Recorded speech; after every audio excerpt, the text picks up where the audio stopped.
Welcome, good morning, morning glory, America. I'm Hugh Hewitt, and I am revitalized. Fetching Mrs. Hewitt and I got to go to a movie yesterday for the first time in 15 months. Now, this comes from a trailer for The Wrath of Man, Guy Ritchie's new film starring Jason Statham. And it's a heck of a trailer. Now, Nomadland, I'll tell you about a little bit later, which is what we saw, and it does deserve to be seen on a big screen. But I'm just happy that the theaters are back open, along with the news, which I'll tell you about in just a second out of New York. It's just great that normal life is returning to America. However, according to the New York Times, let's do the rundown. Reaching herd immunity is unlikely in the United States, experts believe. Even though half of adults in America have been inoculated with at least one dose of the vaccine, experts are coming to the conclusion that rather than making a long-promised exit, the virus will most likely become a manageable threat that will continue to circulate in the United States for years to come, still causing hospitalizations and deaths, according to the New York Times, but in much smaller numbers. In fact, New York, Connecticut, and New Jersey are going to let most businesses fully reopen in mid-May. New York City will return to 24-hour subway service. Broadway will be back. However, the FDA is also set to authorize the Pfizer BioNTech vaccine for 12 to 15-year-olds next week. That is terrific, terrific news. That means high school sports in the fall. There is this great news out of New York, and the Financial Times has a wonderful picture of four young women, appears to be actresses, down at the Times Square, hands raised. The theater world rejoices. Now, of course, it'll take some time to get these things reopened. The number of new COVID-19 infections hit a peak of about 95 per 100,000 people in New York on January 12th. It's down to 17. That's far further down than last year when Broadway and the rest of the Great Big Apple had to close. We wish them well in a speedy return. Meanwhile, Ron DeSantis, Florida governor, been a vocal critic of strict lockdowns and state control as opposed to local control, signed a bill that puts new curbs on officials' emergency powers during a pandemic, effectively ending all local restrictions in the state. But when Governor Cuomo stunned Broadway and the cultural world by lifting restrictions, reopening is just going to be a major, major big deal for the rest of the country as well. That sets the pace. In Washington, D.C., for example, the Kennedy Center last month unveiled a vast Broadway caliber roster for its 21-22 season in October, beginning with Hadestown. John Androzik and Five for Fighting are going back on the road. We're going to just play Five for Fighting songs all day long. Now, I hope they make the Birchmere in Virginia. I know they're going to the Coach House in Southern California, down in San Juan Capistrano, but who knows? They'll just keep adding dates. That's great news.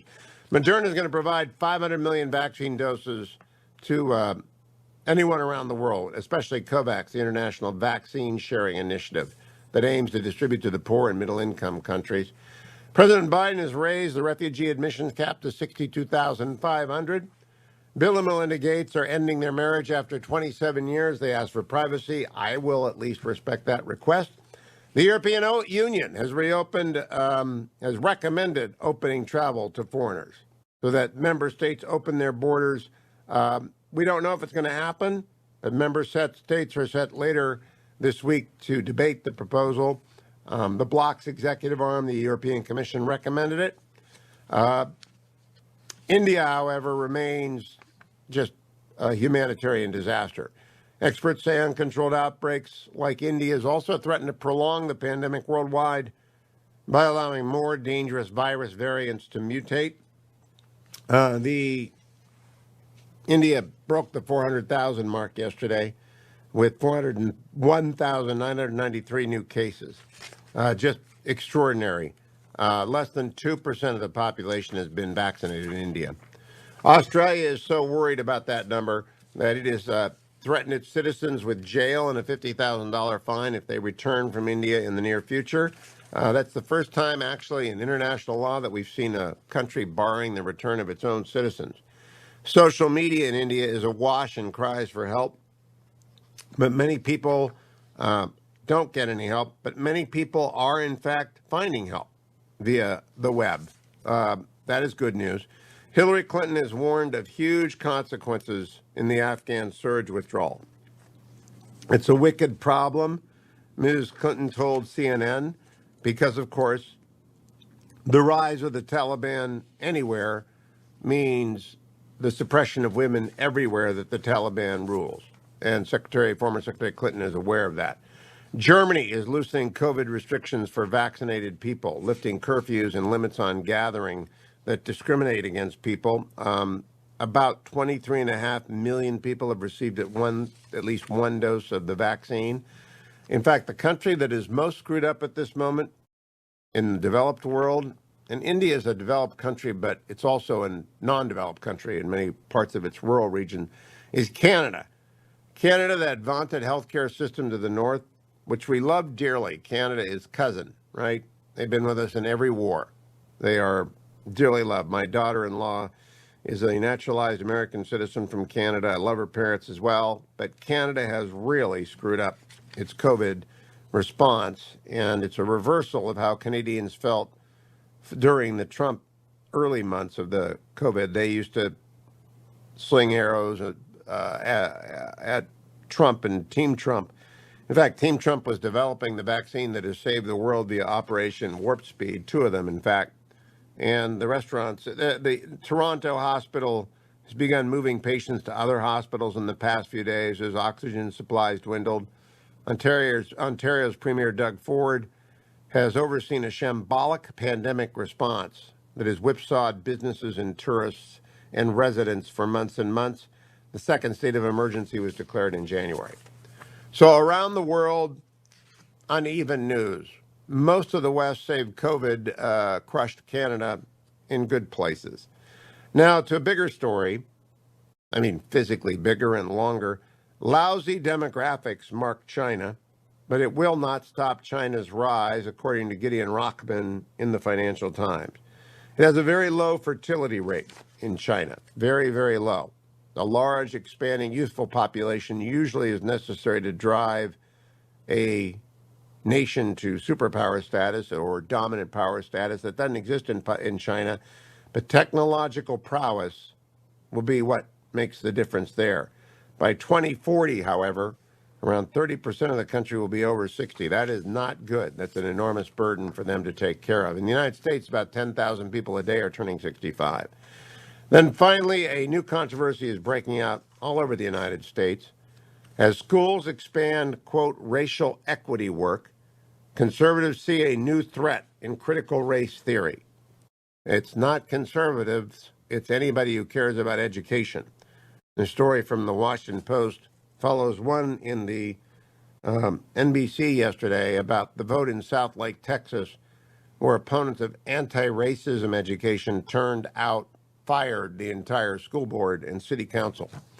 The Washington Post story says the nation's reckoning over race has reached thousands of U.S. schools, and so too has a conservative backlash. Again, I do not believe it is accurate to call it a conservative backlash. I believe it's a parent's backlash.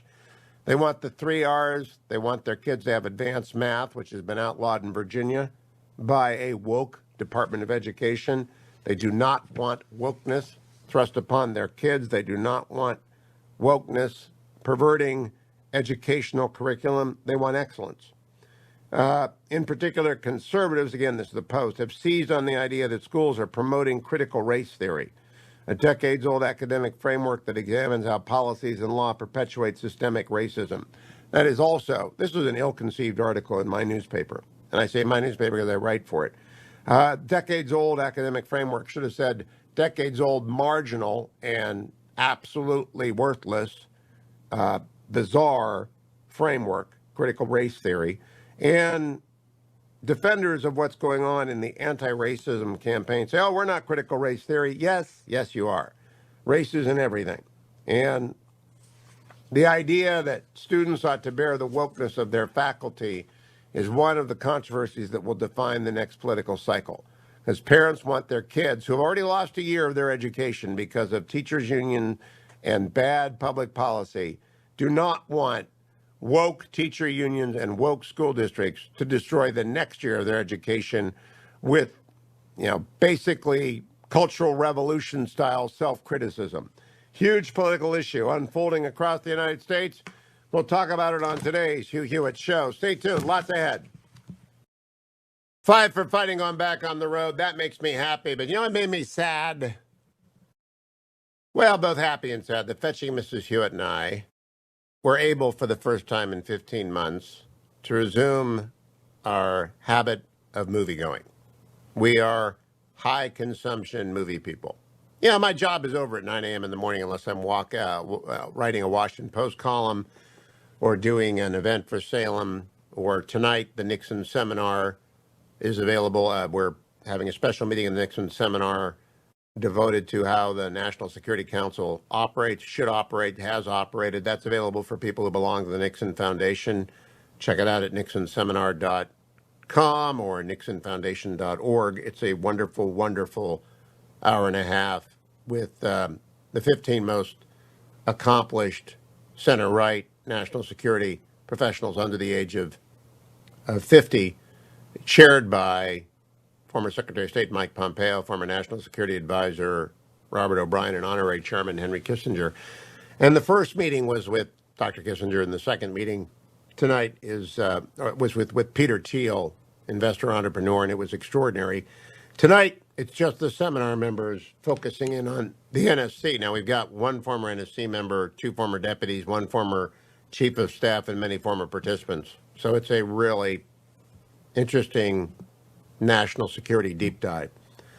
But there's not always good programming to watch like the Nixon seminar. And so movies really did make up a large part of our life for our soon to be 39 years of married life. And my kids are movie nuts. And the boys and I go to see things like The Wrath of Man and The Fetching Mrs. Hewitt, and I see everything else. None of the Hewitts are geared for horror or slasher films. We just all like movies. Wrath of Man is a weekend movie coming up, like Mortal Kombat was 2 weekends ago. And Nomadland, yesterday we said, let's go. At the 5 o'clock show in the suburbs of Virginia. Theater is about 1/3 full, which is fine. Everyone our age, between 50 and 70. The people who love movies and grew up on movies and could never stop going to movies if they wanted to. And this is the best picture, right? So I didn't want to watch it. And Frances McDormand, who is the best actress, made an appeal for people to see movies on the big screen. And this is a movie you should see on the big screen. It's just breathtakingly beautiful. Also grief-filled and sad. And it's grief-filled and sad. Spoiler alert, if you don't want to know anything about Nomadland, just turn it off for a couple of minutes. But I won't give away much.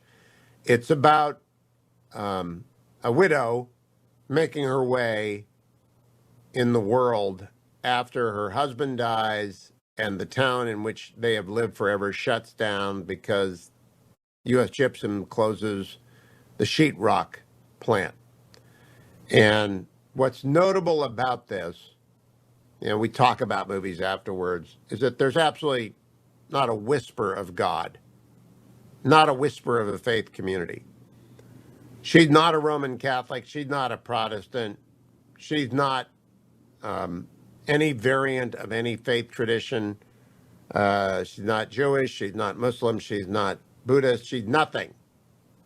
Doesn't say that she's an atheist, but she's got no church home.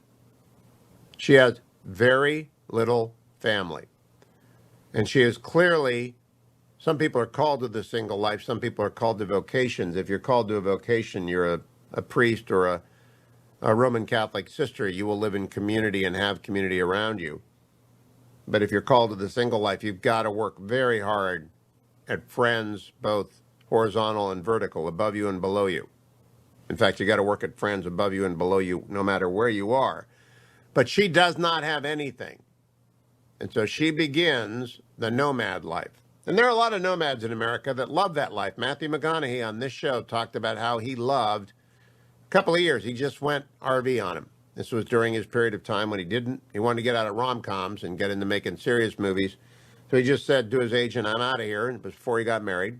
And he lived on the road in his RV. A whole bunch of Americans do that. That is not what I'm called to. No, no, no, no, no. I think that Marriott is roughing it. All right, so that's not for me. But I do love driving. Boy, that's why this movie is visually quite breathtaking, because they'll take you everywhere in the West where the nomads go, and it's desert and it's cold. And it's the real life of real people who live in real RVs and vans on the road. And so it could be uplifting, but it's very sad because she did not prepare to be without a spouse. I told the fetching Mrs. Hewitt, I'm going to go first because it's simply not possible for me to go to heaven second because I don't have a bank card.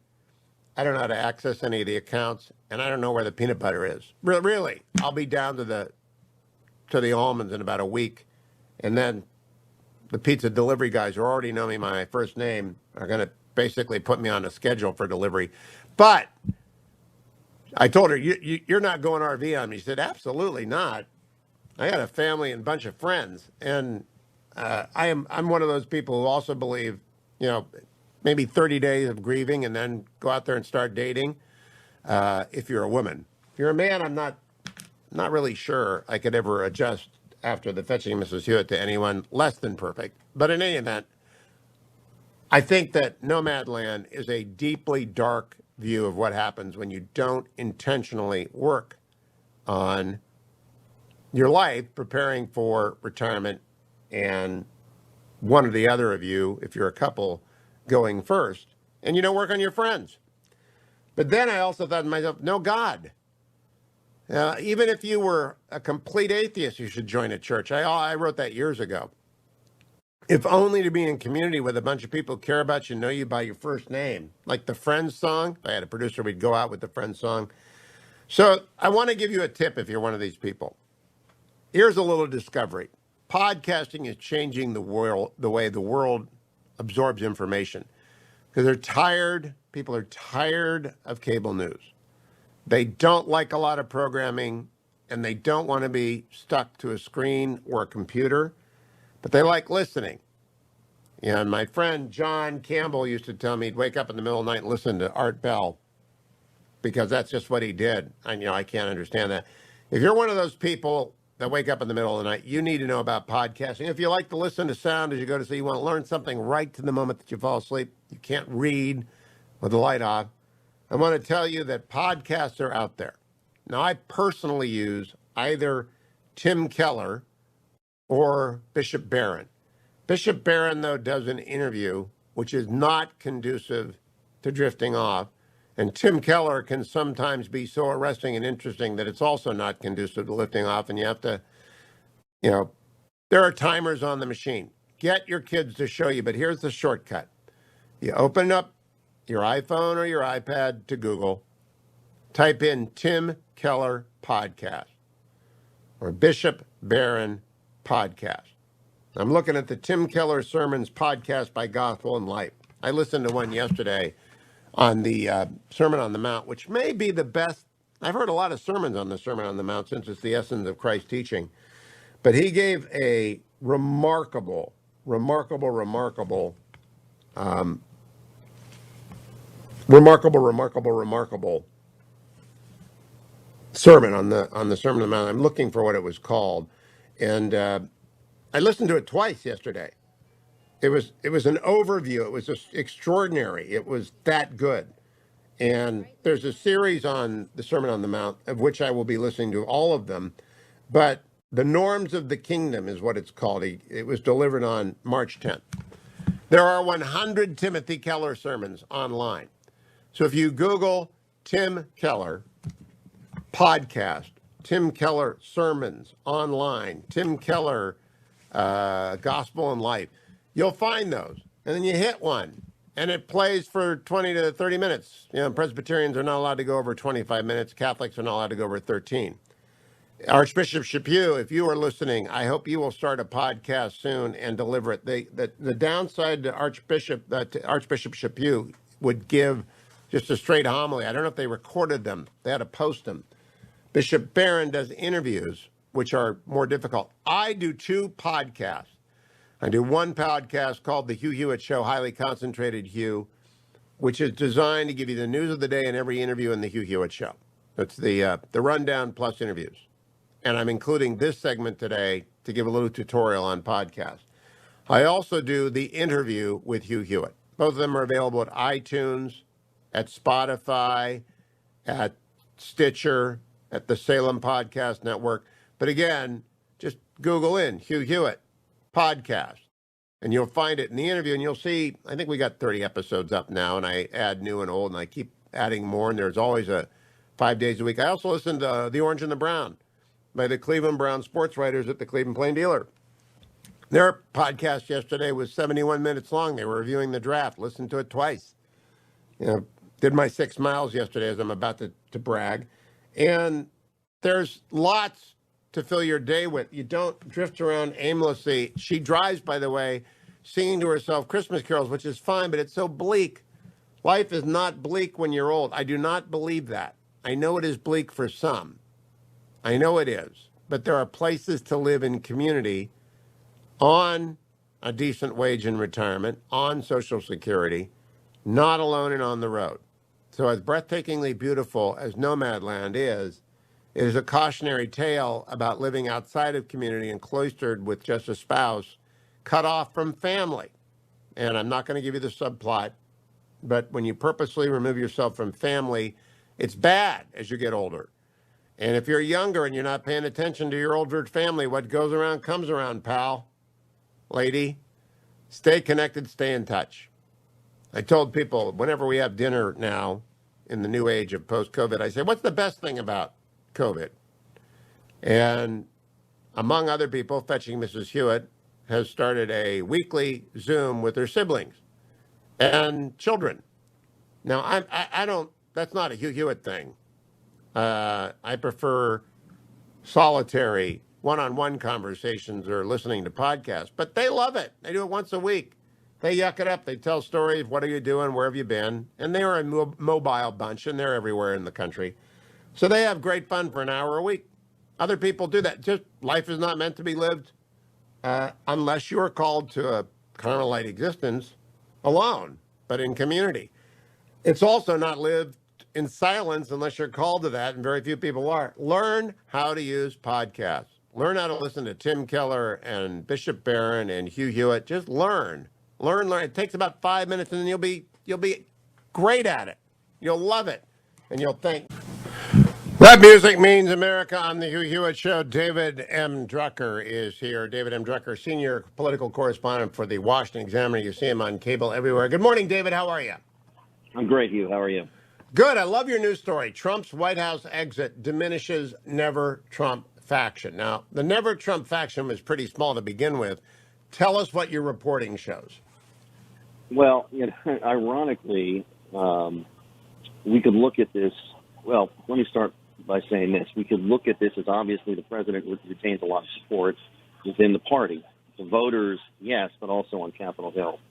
And for those people, they want to continue to talk about Trump, and they want to further his legacy. But interestingly enough, there are a lot of Republicans who are quietly glad he's out of office, want the party to rebuild with his policy legacy, but not other aspects of his presidency. And they think the only way to do that is to stop talking about him. Don't antagonize him. It causes them problems back home with their voters. And when you poke at Trump, he doesn't like it, and he likes to remind everybody why he is such a major figure in the party. And so part of this is not just the people like Trump in Washington among Republicans, but that there are a lot of people that don't, that feel like the best way for the party to keep the policy legacy but move on from what they believe are some of the troubling aspects of how he conducted himself in the White House is to just let it lie. And, of course, you have a few never-Trump Republicans or people that are consistent critics that are convinced that won't work and that they have to continue to discuss the post-election period in January 6th. And it is causing a bit of a schism within the House Republican Conference in particular, because one of the biggest Trump critics to emerge from the 6th is Liz Cheney, who's the number 3 ranking House Republican. I don't know that she will survive the month in that position. But this is why never Trump Republicans, such that they are, without Trump in office, seem to be what I would say further marginalized. They were never a big faction. But with Trump out of office, there's just less of an appetite all the way around for Trump criticism, whether you're talking to supporters or even his quiet critics. No, I will say that Liz Cheney, it will be a major mistake for the House Republicans to marginalize Liz Cheney in any way, because you don't build parties by subtraction, you build parties by addition. Richard Nixon has said that, and everyone has listened to him since the time of the great exiles and following LBJ. And every Republican out there, you do not build parties and majorities by purging people, but by adding people. More importantly, however, there are maybe a half dozen people, maybe 10, and most of them are my colleagues at NBC and MSNBC, who are never Trump forever. And that's because they branded themselves that way. And honestly, I don't know if they can write a column without it being about Trump. It's kind of a strange addiction, David Drucker. But it's their brand now. And I think it's increasingly a brand built upon Trump hatred of the left, not affinity on the center right. I think the center right wants to get on with facing up to China and dealing with the inflation that is coming. I think the center right also wants to get on to focusing on winning back the majority. And that's another aspect of this, Hugh. There are plenty of Republicans who, during Trump's 4 years, avoided the tweets so they wouldn't have to comment on them. And, we can relitigate this ad nauseum. They want to focus on regaining some power so they can blunt the Biden administration's agenda, the taxes, the regulations, and a bunch of other things that we discuss every week. And you don't do that by constantly dividing your colleagues, even some of your colleagues you may disagree with. But you do raise a good point about some of the Trump criticism. Look, I think when Trump was in office, and had he won a second term and still been in office, you could argue, theoretically, look, there's a place for a never-Trump Republican sort of criticism, somebody who's still conservative, believes in the platform, but has particular issues with Trump. I think for a lot of Republicans that are in office now, the thinking is, look, he lost. He's not president. What is the point of continuing to bring this up? They would respond that the party continues to bury what happened on January 6th and just rubber stamp it and say it's fine. And let me respond to that. Actually, it doesn't. It's been unanimously condemned by every Republican. And to my friends like Tim Miller, who I've tried to help out throughout his young career, they got to get off this stuff or it's going to ruin their careers. Why? Because it's not interesting. It's got nothing to do with anything that's going on in people's lives right now, but obsessing over Trump, while it provided steady income and a certain number of eyeballs, that is like investing in buggy whips, David Drucker. It is interesting. I think one thing that people who don't understand the Never Trump universe may not realize is most of them, from my observation, understand that the party has evolved and that the way they would like the party to operate is not going to happen. And by the way, understand the position David, that they're in, but they don't know what else to do about it. What they should do is pick a specialty in policy world and do it. But it's not a universe. It's not a solar system. It's not a planet. It's not a moon. It's an asteroid that's gone. It went by, and unlike Haley, it's not coming back. David M. Drucker, thank you, my friend. Stay tuned, America. It's the Hugh Hewitt Show. Morning, glory, America. Bonjour, hi, Canada. Hugh Hewitt, inside the Beltway, talking with Byron York of the Washington Examiner and Fox News. Good morning, Byron. How are you? Good morning, Hugh. Doing well. I am wondering if you have yet to read this book, The Tyranny of Big Tech, by Senator Josh Hawley. I have not, but he tells me daily that it's the bestseller on Amazon. Well, it is quite a remarkable book. Now, I think it's unique that the Republicans in the Senate, specifically Hawley, Senators Sass and Cotton, have written good books that are unrelated to biography, meaning that Ben Sass has written Them, Why We Hate Each Other and How to Heal, as well as The Vanishing American Adult. Tom Cotton has written Sacred Duty at Soldiers' Tour at Arlington National Cemetery. Little biography, but mostly it's a history of the old guard. And now comes Hawley with The Tyranny of Big Tech. So for all the people who are out there saying the Republicans are stuck on Trump, I just point to the fact there's a long list of substantive arguments within the Republican caucus, which are enduring and deep. You know, you make an excellent point about the books because everybody, it's a law. Everybody who's considering a run for president a year or two beforehand has to write a really stupid book about what America needs. And it's a little bit of bio, and it's a lot of talking points. And it's not a real book about a topic. And you're absolutely right. These Republicans have. And so I think it bodes well for 2024. It does. And Josh Hawley's book actually attempts to exhume and reestablish the little r Republican tradition in American politics as an opposition to big government, big corporations. And I'm going to talk to him this week at length. And I just want to, you will enjoy it as yourself, an intellectual who is disguised as a reporter. Let's talk about your daily memo, because I think this is, well, that's true. I think you're one of our very few intellectuals disguised as a reporter. I know you don't want that to get out, and I'm sorry. Whenever anyone says that about, like, David Brooks, or he objects too. You are writing about Joe Biden and his illusory mandate. And, I kind of began, I looked at the headline, I said, do we have to go over this again? And I'm glad you did, because you provided the history. There is no mandate. Do you want to explain what a mandate really looks like? Well, first of all, I'm sure you and all of our listeners have heard so many commentators refer to Joe Biden as FDR or LBJ, that he can take his place alongside Franklin Delano Roosevelt and the New Deal, Lyndon Baines Johnson, and the Great Society.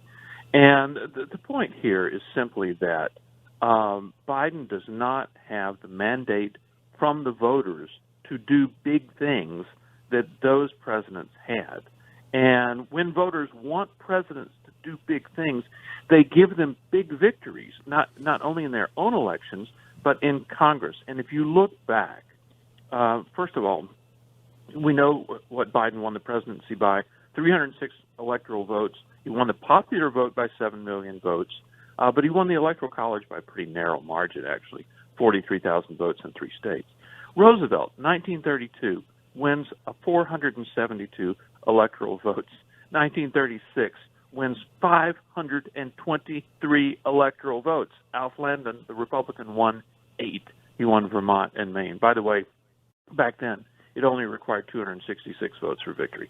In 1964, Johnson landslide. He wins 486 electoral votes. So these leaders themselves were given big mandates. And then their congressional majorities were huge. In 1932, when Roosevelt elected, Democrats win 313 seats in the House. The next time, in 34, they win 322 seats in the House. In 1936, they win 334 seats in the House. This is a huge majority. The Republicans in that year won 88 House seats. It was one-party government. In the Senate, 32, they have 59 seats. They have 96 seats in the whole Senate. 34, they have 69 seats. In 1936, Democrats controlled 76 seats in the Senate. Republicans had 16. Okay, similar situation in the 1960s. In 1964, when Johnson wins, Democrats win 295 seats in the House and 68 seats in the Senate. So when the voters want you to do something big, Social Security, Medicare, they give you a big mandate. They do not give you 218 seats in the House, which Democrats have right now, or a Senate that is tied 50-50. I'm also going to indulge in a little nitpicking here, Byron. When FDR won his big landslide in 32, it was a rejection of Hoover, as much as it was an embrace of FDR. FDR might not be counted as a great president. Indeed, I don't think he would be, but for the fact he won World War II. It's the second term. It's the third term and the fourth election, which he didn't get very far into his fourth term, for which he is justly remembered as a great wartime leader. He put the country back into a recession in 1938, and the big thing that he tried for in 1937-38, court packing, was repudiated by his own party. LBJ is remembered as a great president for his Civil Rights Act, begun by Kennedy and completed by him in 64, and then the Voting Rights Act in 65. The Great Society was a failure. So when I see our young friends in the business making FDR and LBJ comparisons, I think to myself, they know not what they say, because domestically, these are largely failures. Social Security being the exception to that, Medicare being the exception to that, but the National Recovery Act, the Civilian Conservation Corps, the innovation that Roosevelt tried, yes, that was interesting, but it was his wartime presidency that succeeded. LBJ's presidency is a disaster on domestic policy side, and he had the majority. First of all, Social Security and Medicare are big exceptions. Second of all, I agree with all of that. But the fact is, did they have a mandate from the voters to do some of the things that they did and to aim high and to play it big? Yes, they did. There's a scene that occurred in 1993, if some of our listeners may remember. Bill Clinton is just elected.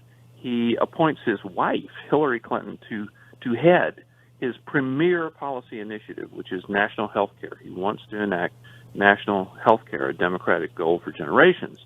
And so she is really doing it quite arrogantly, telling members of Congress what she's going to do, and they can get on board with her. And Daniel Patrick Moynihan, the wise Democratic senator at the time, takes her aside and says these really huge things like Medicare, like Social Security, they do not squeak through Congress with one vote.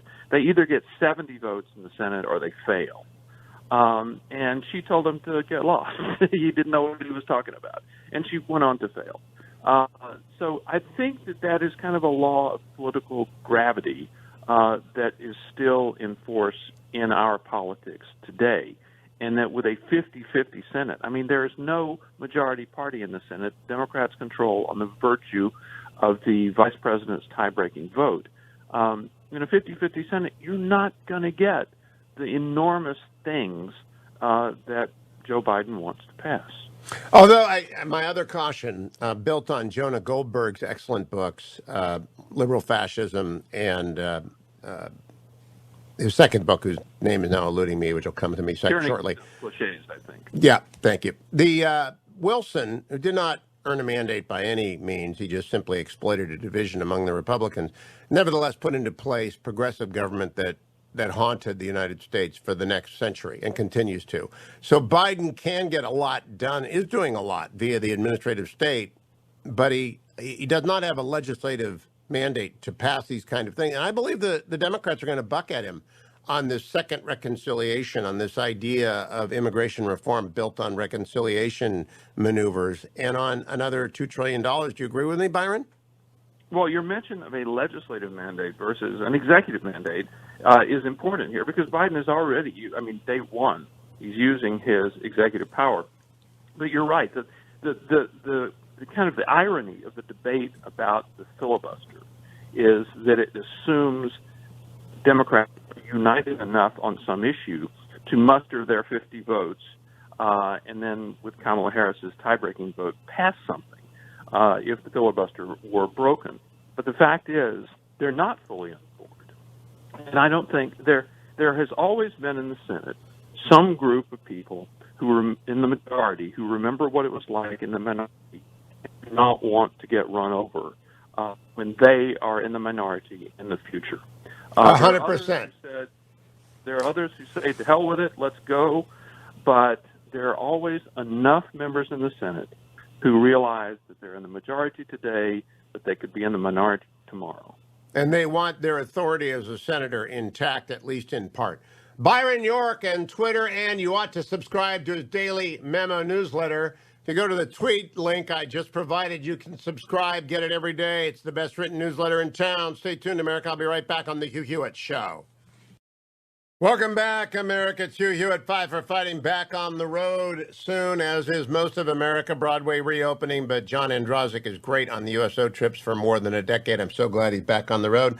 I'm joined now by Admiral Stavridis, who, of course, has been the former commander of NATO, and that's why I wanted to talk to you in your role as former Supreme Allied Commander of NATO, Admiral Stav. How are you this morning? Doing great, Hugh. Glad to hear Broadway lights are going back on. I agree. Are you out and about yet? Are you back on the road again for Washington Speakers Bureau? I am, and I'm doing about 1 to 2 trips a month. Normally, I'm in the 4 to 6 a month kind of range between my job at the Carlyle Group and doing the speaking and doing a bunch of things. My big event coming up in May is I'm the commencement speaker with an honorary degree at Swanee, otherwise known as the University of the South. It'll be my 5th or 6th time doing a commencement address, and I just love doing those. I love being with Oh, them. those are terrific. They'll want to hear about 2034 as well, which remains a firecracker hot bestseller. And I told everyone that you keep saying the only thing you got wrong is the date. And I keep telling everyone, if you don't want to study hard on China, at least get smart on China by reading the Stavridis book. Admiral, what years were you Supreme Allied Commander of NATO? 2009 to 2013, Hugh, 4 years, which is the longest in recent U.S. history. In those 4 years, how many American troops and how many NATO troops total were deployed in Afghanistan? About 150,000. All right. With that backdrop, I would like to play a 3-minute clip of former Secretary of State Hillary Clinton talking with Fareed Zakaria yesterday about the Afghanistan withdrawal, and then get your commentary on what she has to say in the situation in Afghanistan. Here is the former Secretary of State Hillary Clinton. Well, it's been made, and I know it's a very difficult decision. This is what we call a wicked problem. You know, there are consequences, both foreseen and unintended, of staying and of leaving. The president has made the decision to leave. And I think that our government has to focus on 2 huge consequences. One, the potential collapse of the Afghan government and a takeover of Afghanistan by the Taliban, probably with a resumption of civil war in certain parts of the country, but a largely Taliban-run government at some point in the not too distant future. How do we help and protect the many, many thousands of Afghans who worked with the United States and NATO, who worked with American and other NATO-connected contractors, who stood up and spoke out for women's rights and human rights?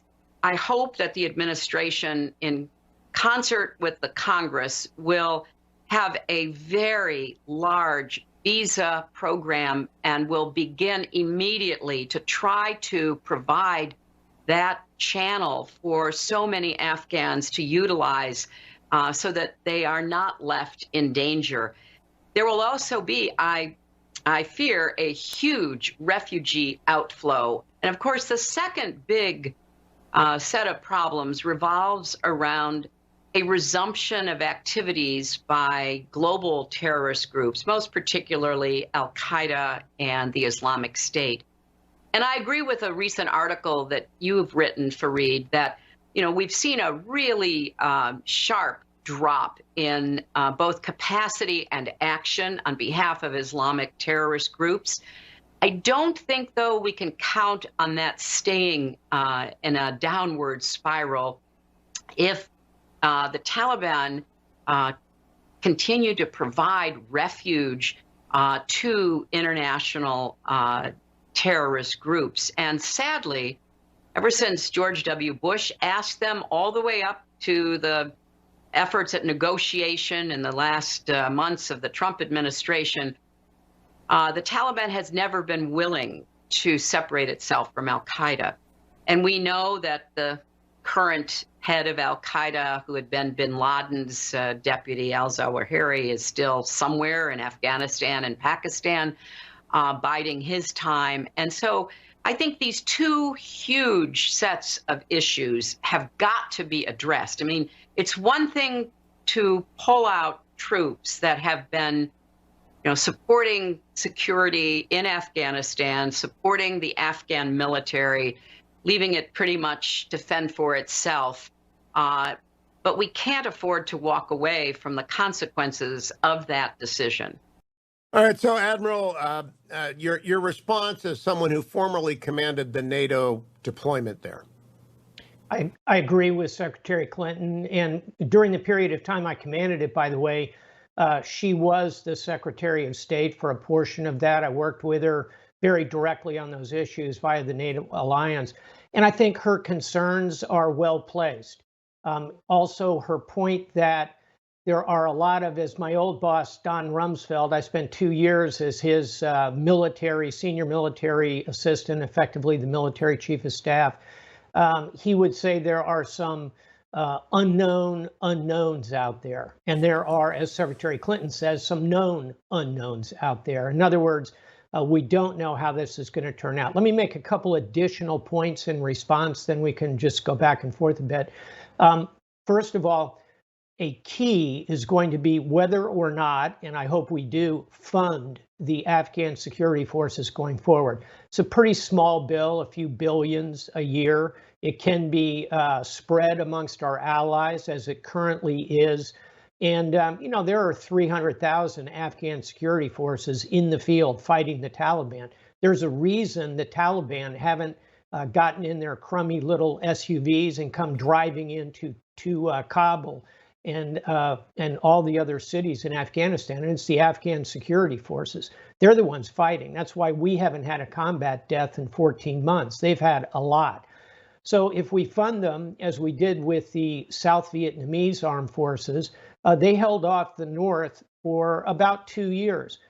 Saigon fell and the helicopters lifted off the roof when we cut off the funding. So point one, let's fund the Afghan security forces. Point two is we still have a big contractor presence in that country, probably close to 20,000 contractors. Some of them will leave because they're supporting the U.S. military, of course, but a lot of them are there doing humanitarian work. A lot are doing intelligence work. The CIA is certainly going to have to continue to be involved there. We have to protect our embassy. So we've got to be thinking that package through. How many contractors will stay if we are going to withdraw the military troops? And then third and finally, Hugh, I think an important point to be made is the overall strategic value of Afghanistan as a location, its geography, right on the border of the two great power nations we're competing with. So having access to get into Afghanistan, even when the troops are not permanently there, will be important so that we can come in and stomp out any remnants of the Islamic State that flare up, so that we can have a presence there on that very important strategic border next to Russia and China. So I agree with Secretary Clinton, and there's 3 additional points I would make. So, Admiral, I'm curious if you are as pessimistic as most people are about the fate of the Afghan security forces. I'm not. History does not have to repeat itself, and this is not the South Vietnamese army. This is a highly motivated group of people that have experienced the Taliban in their memory 20 years ago. And Bagram is there, and we have NATO support and NATO funding. However, there are now checkpoints, I gather, to the south and to the east of Kabul. Is the north and the west of Kabul fairly secured? Is Bagram, in your view, fairly secure from a Taliban offensive? I believe it is. And, I always say about the Afghans, they might not be the best doctors, lawyers, and poets, but Afghans know how to fight. That's their culture. And if trained and equipped, I think the Afghan security forces are not going to simply collapse in the face of the Taliban. I think to answer the question, am I pessimistic? I'd say there's unfortunately, it's about an even chance right now. If the U.S. was staying and we kept a mission there, I think it would be more 2 and 3 that we would succeed over time with the idea of integrating the Taliban, that's the vision, into the government and coming to, if you will, a peaceful conclusion to this thing. Now those odds go down to something like a coin flip, assuming we continue to fund. And by the way, geographically, you're correct. In the east and typically to the south around Kandahar, more active Taliban areas. In the far west, Herat on the Iranian border, relatively secure and prosperous. And up to the north, where the Germans, interestingly, have been embedded for a long, long period of time, Kunduz it's called. Those are fairly secure areas. So the place isn't going to immediately fall apart. And again, the key is funding it. maintaining intelligence there. Bagram, the base, which is in the vicinity of Kabul, is very key. I think the Afghan security forces can handle this if we keep the funding going. And by the way, the guy who ought to know, and he's opined on it publicly, is my good friend, you know him well, General Mark Milley, the chairman of the Joint Chiefs. And he has said could come out okay, could come out very badly.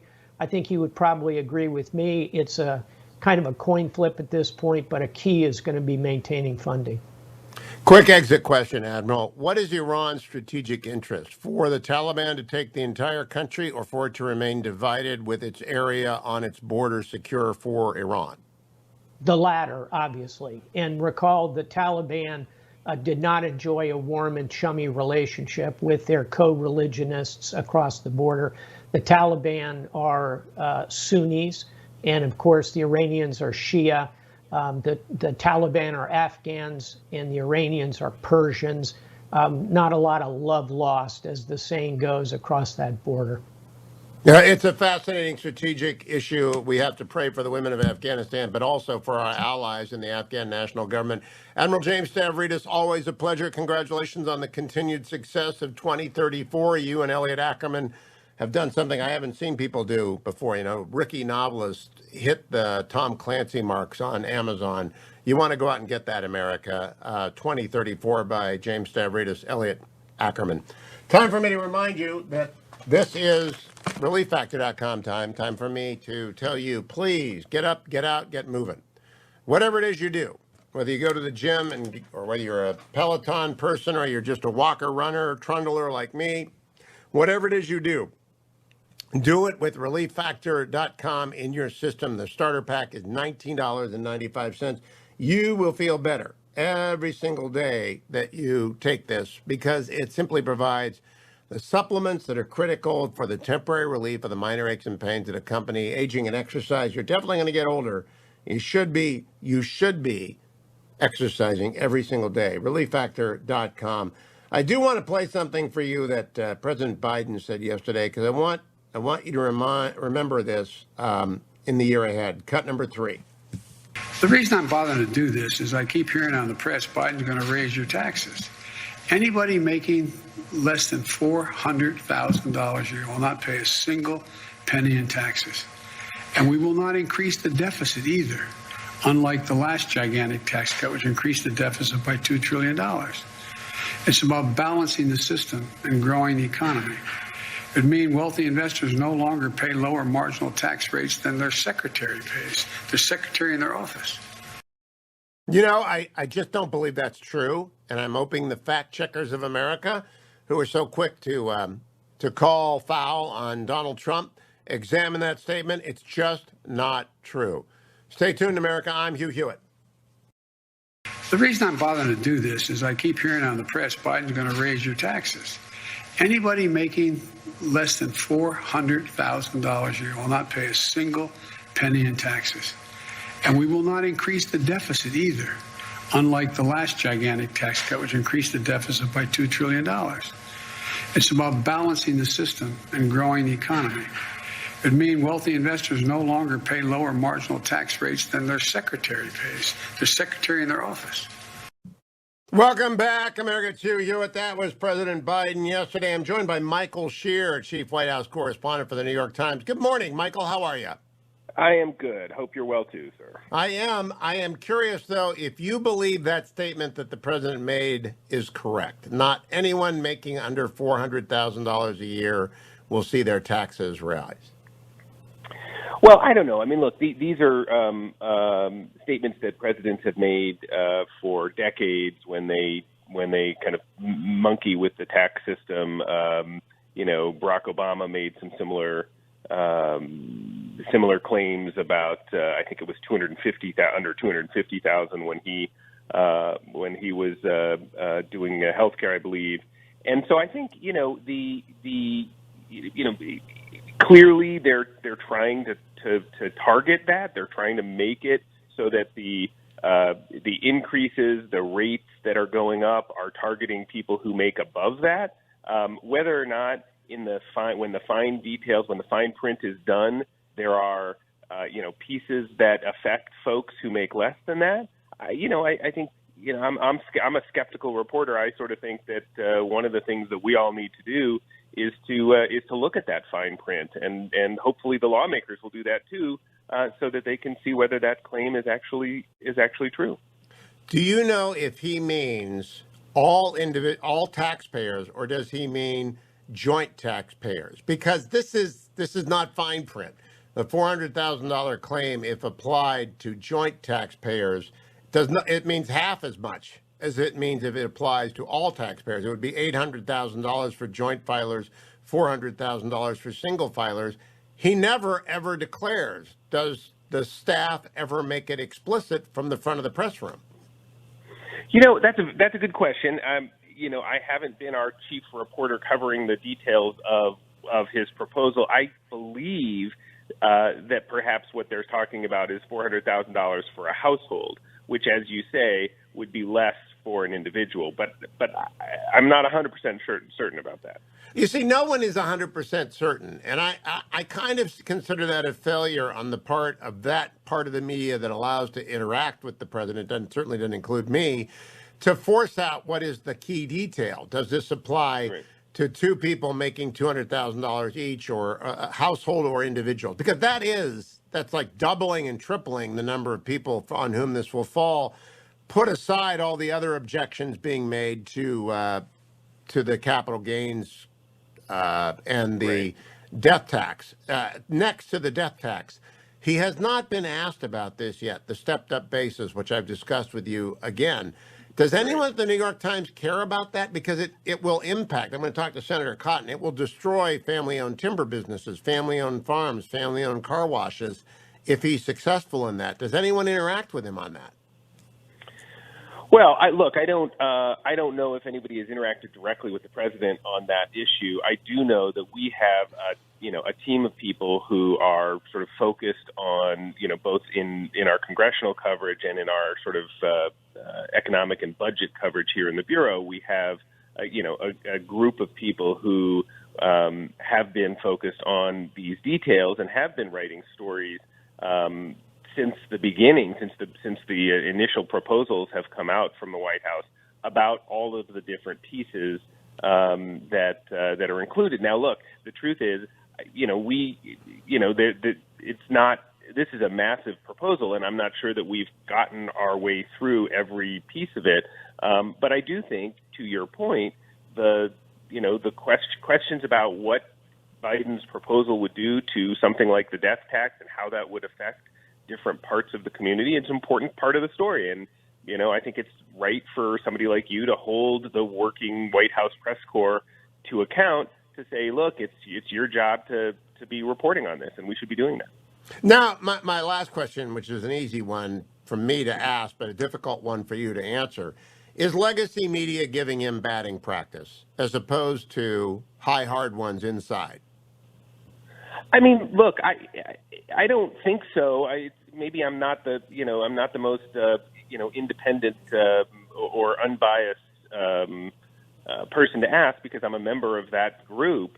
I will tell you that today, on the front page of the newspaper, I authored a pretty hard-hitting piece about his reversal on the refugee program. And if my emails and Twitter responses are any indication, the anger from pro-Biden people at my reporting because I'm being too tough on him, suggests that at least in some cases we're being pretty tough on him, and I think that should continue. Mostly, I want to find out what's going to happen to Americans. I'm glad refugee 62,000 number is coming in. I read your story in the first hour, Michael. But I do think we need to be very clear. We don't know what he's proposing because it hasn't been reported. But not by Michael Shear. He is doing his job. Shear M on Twitter. Thank you, Michael. Hour number 3, Straight Ahead America on the Hugh Hewitt Show.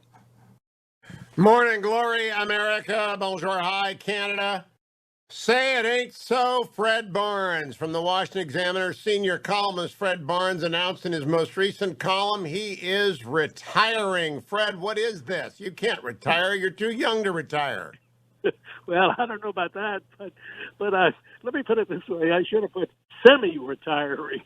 I mean, I can still type, and I still have some thoughts, and I still think Joe Biden and the left are ruining America, and I'm going to say so, just not quite as often. Oh, okay. But you will continue to write for the Washington Examiner? Yeah, but not every week. Oh, that's okay. That's not retirement. Yeah, well, that's what I figured too. I'm old enough, and I look, we got. I'm hoping that the Washington Wizards make some real a real dent in the NBA playoffs. I want to go to the games. Don't count on that, Fred. Fred, how old are you? 78. Oh my gosh, I guess you get to go to semi-retired at 78. I was going to say, you and Prager are not allowed to retire. People count on you too much. Okay. Well, look, I wouldn't want to retire, but I do want to. I want to have flexibility. Now, I have an objection, though. I have an objection to the illustration that accompanied your retirement column. You're holding a Wizards large soft drink. That's fine. You've got a Bible, which is absolutely appropriate. But you're holding a Red Sox mitt and ball when that should be a Cavaliers cap, and otherwise an undesecrated Fred Barnes would be there. You've got an orange and blue tie on, but most people won't get that. The Steelers fans will never understand that. Well, that's a University of Virginia tie. I know, but the Steelers won't get that. Look, all four children of mine went to UVA. I did. I now have 2 grandchildren at the University of Virginia. And since I have 10 grandchildren, all I think some more will go there. And look, let me tell you about the Red Sox. You don't know this about my father. My father, many, many years ago in the 30s, was the coach of the baseball team of the Presidio of Monterey. You know where that is? Oh, sure. California. And he was in the Army. He just got out of West Point, and he coached the baseball team. And he had a young man on that team who was doing Army duty in the summer. I think he was 17, and his name was Dominic DiMaggio. Oh, my gosh. Dom DiMaggio played for your dad?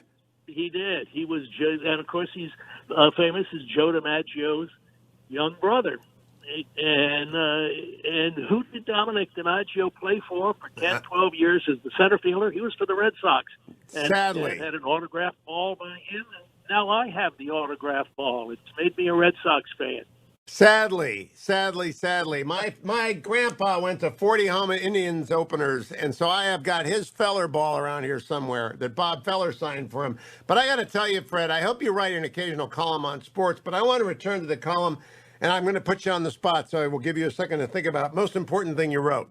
The most important thing you wrote for me, I've told you this before, is a cover story for the New Republic in the 80s called The Parasite Culture of Washington.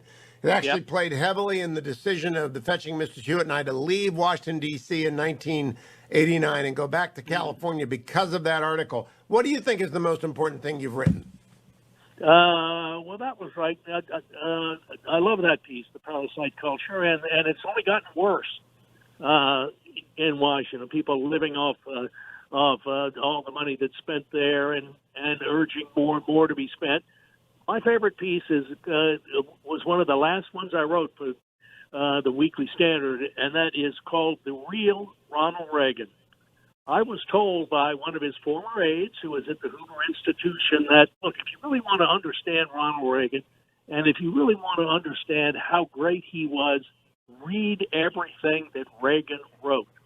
And there's not a great deal of it, but there's a good bit.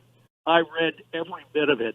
And the book that is the most important, of course, was his diary. You read his diary, and you realize what a great man he was, and you realize that he was a terrific leader. You realize he knew so much more than his age. A lot of his aides at the White House, I would talk to him all the time, and they didn't understand him. They thought they knew a lot, but gee, that the president, he doesn't know much. He was so far ahead of them. He knew exactly where it was going. How do you think he won the war with the Soviet Union and set them back decades? What? Because Reagan understood that. Reagan was a great reader. He'd been reading for years. He'd been fighting communists since the 1940s. He also recognized something that Joe Biden doesn't, that if you want to give the economy a boost, you don't raise taxes, you cut taxes. Well, that new tax program by the president is going to be a disaster. Have you read Karen Tumulty's fine new biography of Nancy Reagan, which I did? I interviewed Karen a couple of weeks ago. I have a podcast over at the Interview with Hugh Hewitt. It's a terrific book, Fred, that will make you, I'm sure, happy as it recalls moments large and small. Have you had a chance to see it yet? No, I haven't. I mean, I know Karen, but I haven't seen it. And, one of the things you learned from reading Reagan's long, 900-page diary of his 8 years as president, you realize that the thing that he cared the most in his life was Nancy. He loved her. He would get Reagan, if she was away doing some event somewhere and she was gone that evening, he was lonely. Was unhappy. He wanted her there. 100% confirmed by Karen. I am curious, of all the White Houses you have covered, Fred, and all the First Ladies you've covered, First Lady Jill Biden was with the president yesterday visiting a Virginia school. Into what lane does Dr. Jill Biden fit at this point? Well, Joe Biden, you have to remember a couple of things about Biden. One, of course, I could be mean to him about his current wife and how she happened to become his wife. But anyway, Joe Biden's in a lane by some presidents, a number of them, who never have an idea of their own. They've only picked them up from other people tell them what to do. And Biden, of course, has never had an idea in 40 years in Washington of his own. And now he's finally, who's he listening to now? He's listening to the far left, the progressives, are people who want to turn America into a country of everybody having the same amount of money, which means if you happen to be a very smart person and make a lot of money, they want to tax all your money. And if you're one of these people who doesn't even want to go out and get a job, they want to give you money. So everybody's equal. Look, there's been a lot of writing on this. George Will's great book, The Conservative Sensibility, focuses on this and on what progressives really want to do and how they have Biden joining them and leading them in trying to do it. Now, I thought you were going to say that First Lady Biden is in the Nancy Reagan lane, because I think that's where she is. Not particularly ideological, but fiercely protective of her husband. I don't know the origin story that you alluded to, but I think she is just going to be a fighter left, right. But you're right about his politics. He is governing so far to the left, Fred. When Reagan was elected, he was elected as a conservative. When Nixon was elected, he was elected as a center-right person. When Obama was elected, he was elected as a leftist. But Joe Biden was elected as a centrist, and he's anything but. Yeah. So, and over the years, look, I've talked to him many times over the years as a senator. He's a very genial guy, and I don't think I ever heard a left-wing idea from him that he spoke of favorably. He's the kind of guy that he got along so well with all those very right-wing Southern Democrats. I remember one of the events I went to. It was when Jesse Helms, left-winger Jesse, was leaving as I think it was as the chairman of the Senate Foreign Relations Committee. Who came to give the speech praising him for being such a great member and such a great chairman? Joe Biden. That was Joe Biden. It's not this Biden with all these crazy ideas now. And I don't see how Biden is going to be able to continue to do this. All these things that are not his ideas that are being stuck in his mind.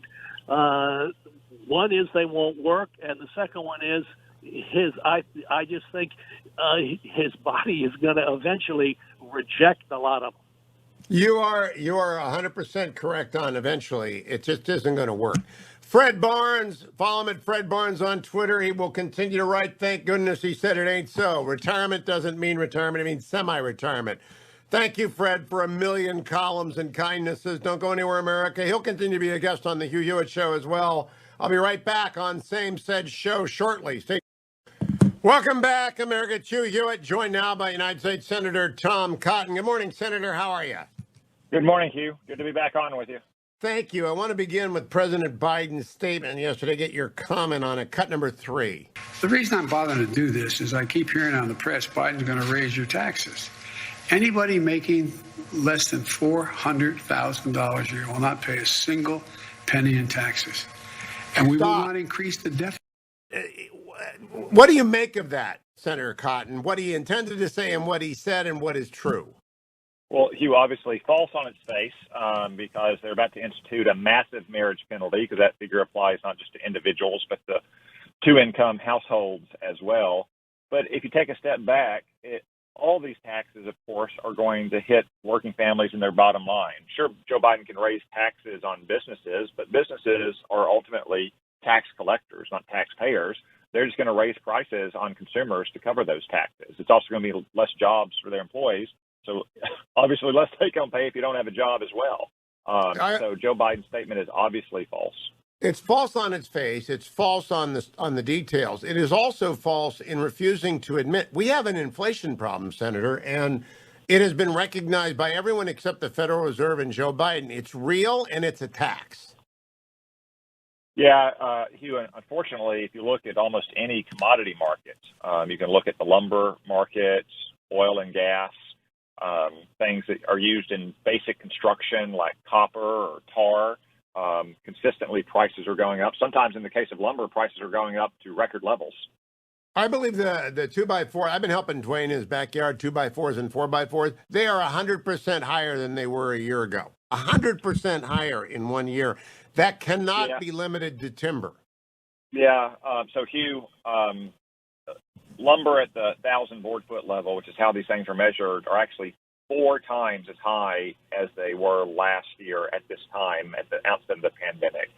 Some of that is related to the closures of mills during the pandemic, but more of it is related to bad policy, Hugh.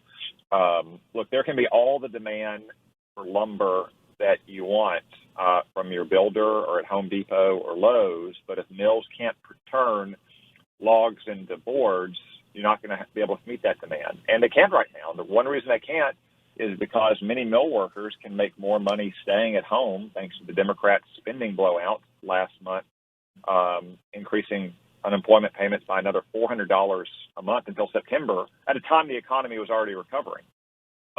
Likewise, if you look at Joe Biden's tax increases, If they eliminate the stepped-up basis at death, and if they treat death as a capital gains tax event, it will be devastating to the timber industry. There is no industry that is a better definition of a cash or a asset-rich cash-poor industry than timber. It takes 25 to 40 years from the time you plant a tree to the time you can harvest it and turn it into a piece of lumber. And if you change the long-term tax treatment for something like the timber industry, you simply discourage people from planting, growing, and harvesting trees, which ultimately hits households in their bottom line when they're trying to build a treehouse for their kids or add a deck to their home or build a new home. Let's talk for a moment about the unemployment. I do not fault anyone for making economically rational decisions. And if, in fact, one can put more money into their household and their pocket and their kids by staying at home and collecting unemployment while doing a side gig that is not disqualified by law, I have no criticism of economically efficient decision making. I do have criticism of Congress that failed to anticipate that behavior, Senator. Yeah, Hugh, again, the bill that was passed in March was totally unnecessary. It was totally unlike the situation we faced last March with the CARES Act at the very outset of this pandemic. By March, it was more than clear that the economy was robustly recovering and people were getting back to work because we had vaccines in record-breaking times. None of this is happening because of Joe Biden and the Democrats' policies. It's happening in spite of those things. It's happening because we have vaccines that are allowing people to get back to normal. Democratic governors are finally reopening their states. And it was foolhardy to extend unemployment benefits at enhanced levels all the way through September. You're right that people are making economically rational decisions, and in some cases, it's the right decision for their family, too, because their Democratic governors won't let their schools reopen, so they got to take care of their kids, too. But that's where we're going next. Yeah, I want to go to that. Yeah, that has follow-on effects. You were on Fox yesterday. In fact, I'll play the clip that I played earlier to give context to the audience. Cut number 13, Senator Cotton on Fox yesterday. The CDC is a thoroughly politicized agency. Most Americans disregard their advice on things like steaks and hamburgers and beers. Increasingly, they should disregard their advice when it comes to school reopening. Schools need to be open. 100% agree, Senator. I want to cover a couple things about CDC. First of all, their pause in the Johnson & Johnson vaccine will end up killing, I can't count as high in all 3 hours as the number of people it's going to kill, especially in the third world. Now they are clearly in cahoots with teachers' unions. What do you do about that? Well, Hugh, the CDC has a long trail of errors behind it, starting last February when they botched the early testing that would allow us to get ahead of the pandemic faster. But now it's clear from the evidence, clear from the recommendations, that they are working in league with the teachers' unions to keep schools closed. There is no reason that schools across America should not be open, and I mean open for real, with teachers in the classroom teaching their students 5 days a week. That's what's been going on in Arkansas for the last 7 months. And to my knowledge, there's no school that's been the source of a major outbreak of the coronavirus. But a lot of teacher unions are trying to use this as a bargaining chip to get more benefits or to get more pay. They're putting the interest of grown-ups ahead of kids, and I think that's very disappointing. And it's even worse, the CDC is in league with them. It undercuts their expertise and their ability to speak about the public health implications of this virus, just as it does when Anthony Fauci or others go out with 2 masks saying that you've got to keep wearing masks in public even after you're vaccinated. We should be telling the American people, especially those who are somewhat nervous about getting the vaccine, in particular the J&J vaccine after the needless pause in distribution, that if you get these vaccines, everything does get back to normal. You can take the masks off. You can stop the social distancing. You can get back to work. You can get back to your kids' sporting events and school events. Now, let me talk to you a little bit about, Senator, about timber. I want to go back to the timber industry. I don't know if they have an alliance. I drove past yesterday. My new goal in life is to become the executive director of the Pool and Hot Tub Alliance, which I noticed had a headquarters on the way to the movie theater that we went to yesterday. And that seems to me to be quite the great job, the Pool and Hot Tub Alliance. But does the timber industry have an alliance or an association that is trying to inform senators what is going to happen if stepped-up basis goes away?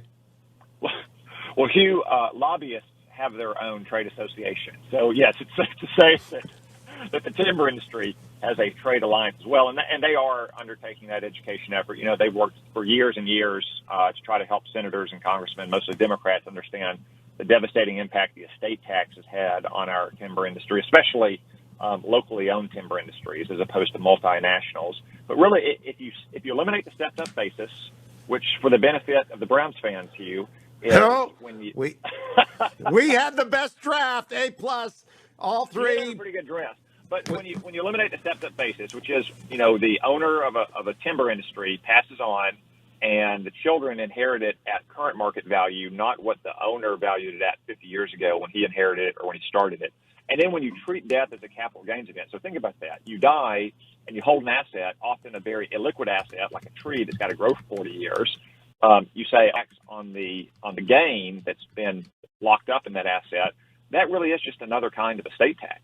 And in some ways, it's worse than the estate tax because the exemptions are lower, and under the Biden plan, the rates would be even higher. You'd see what we see again time and time with the estate tax, which is locally owned timber industry or timber companies are selling out to multinationals. And that almost always means a loss of jobs. It certainly means a loss of community sports for things like the local Little League or the local Chamber of Commerce or the high school football scoreboard. Steve Scalise, GOP whip in the House, and Alfredo Ortiz, who's the CEO of the Job Creator Network. They are a sponsor of this show. I always have to declare that. Join JCN.com. Both don't want to call it stepped-up basis. They both say nobody understands that. It sounds like it's a millionaire's benefit. It's not. And Alfredo suggested calling it a success tax because it's going to hit small business as well as farms and timber businesses. It's just a disaster for the economy. And I can't believe Democrats are going to support that, Senator. I can't believe they're going to put that in the bill. I hope they won't. I hope they won't. And it's important for all your listeners from all walks of life to understand just how devastating that tax would be for their communities. I mean, just think, Hugh, about a local diner. If the land that diner's been sitting on for 20 or 30 years is appreciated in value, if you take the value of the diner's grills and its refrigerators and its freezers, all the other fixtures in the building, if you take the revenue that it generates, the goodwill it has, it could easily exceed the thresholds for this tax, which means the little mom and pop diner that you've loved eating in for the last 20 or 30 years in your community has to be sold just to pay the tax man at that. And my friend Hank Adler likes to point out, as he did at Town Hall this week, many assets by small businesses are leveraged to expand, and therefore they have a mortgage on that small diner because they wanted to add restaurant space during the pandemic, and they are not, and those mortgages have to be paid off, and you could end up upside down if you are the heir. Let me close, though, Senator. You're on armed services. One of our big friends in the world is India. Are we doing enough to assist India in the pandemic? Is Team Biden on the case? Because they will not waive the patent protections, and they've studiously avoided saying yes or no to that question. Well, Hugh, I don't think we should waive patent protections or IP rights for the drug companies that made this vaccine. They're already licensing those at cost.